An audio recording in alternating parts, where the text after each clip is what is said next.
चमकाइला Bangalore exit poll दीदी को मात दे क्षमता को आसीपारे बीजेपी। आज बेंगल रे द्वितीय पर्याय भोट पर आसीथिबा बूथ बाहुड़ा मतरू किछि एभली संख्या सामना को आसीछि। भोट सरिबा परे विभिन्न एग्जिट पोल संस्थांक आकलन कहूछि बेंगल रे दीदी शासन अंत घटिपारे। पीएमआरक्यू रो आकलन अनुसार बीजेपी को 150 रु 175 सीट मिल पारे। से भली टीएमसी को 118 रु 138 एवं अन्य मानक मिल पारे 2 रु 6 सीट। से भली पीपुल्स पल्स रो सर्वे अनुसार टीएमसी को 117 रु 187, बीजेपी को 95 रु 110 एवं अन्य मानक मिल पारे 4टी आसन।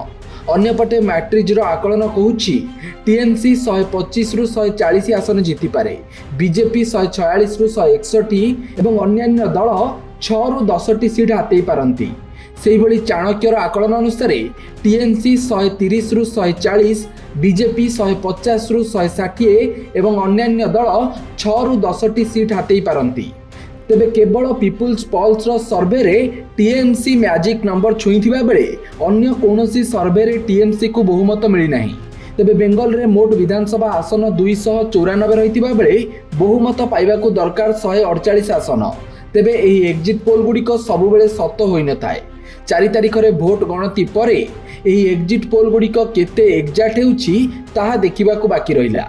Bureau report, Satyapath news.